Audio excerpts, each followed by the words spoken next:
আজকে সন্ধেবেলা একটা স্ন্যাক্স বানাবো, তার জন্য আলু সিদ্ধ করে রাখলাম। এখন সন্ধে প্রায় হতে যায়, তাই আমি রেডি হয়ে নিচ্ছি।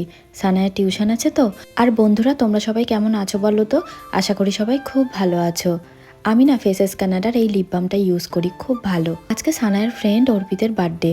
ওরা দুজনে না স্কুলেও একসঙ্গে পড়ে আর টিউশনেও দুজন একসঙ্গে পড়ে। সকালে গিয়ে আমি অর্পিতের জন্য একটা গিফট এনেছিলাম। সানায়া খুব এক্সাইটেড অর্পিতকে গিফটটা দেওয়ার জন্য। অর্পিত না মিউজিক ইনস্ট্রুমেন্ট খুব পছন্দ করে। মিউজিকের প্রতি ওর একটা আলাদা আগ্রহ আছে এত ছোট থেকে। তাই ওর জন্য আমি একটা ড্রাম সেট এনেছিলাম। ওর আনন্দটা তো তোমরা দেখতেই পেলে। তারপরে আমি বাড়িতে চলে এসেছি। আর আলুগুলো তো সিদ্ধ করে রেখেছিলাম।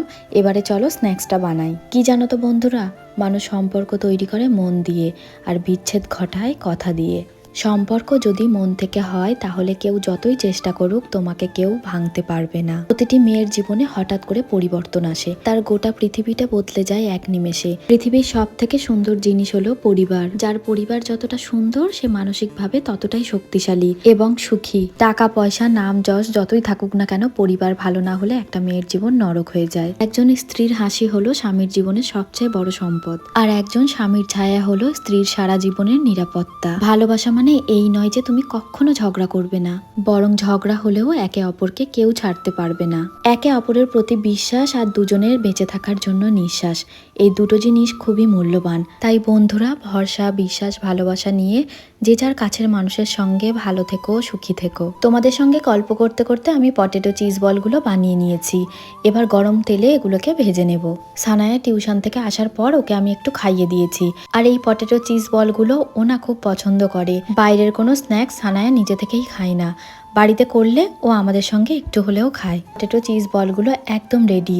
এবার এগুলোকে আমি টেবিলে নিয়ে চলে এসেছি। টমেটো সস আর গ্রিন চাটনি নিয়েছি। গ্রিন চাটনিটা আমার বাড়িতে বানানোই ছিল। পটেটো চিজ বলগুলো বাইরে থেকে ক্রিস্পি আর ভেতর থেকে একদম চিজে ভরা।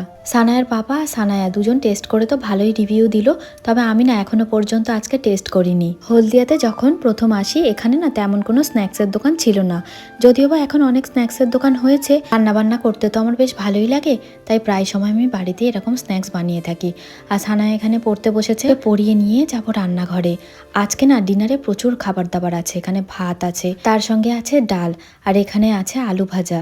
আজকে সানায়ার বন্ধু অর্পিতের বার্থডে ছিল না, তার জন্য ওর বাবা মা এসে এত খাবার দিয়ে গেছে। এখানে শুক্তো আছে, এঁচোড়ের তরকারি আছে, তার সঙ্গে একটা ঘন্ট আছে, পনিরের তরকারি আছে, আর আছে চাটনি, আর এদিকে আবার পায়েসও আছে। প্রত্যেকটা খাবার খুব টেস্টি ছিল।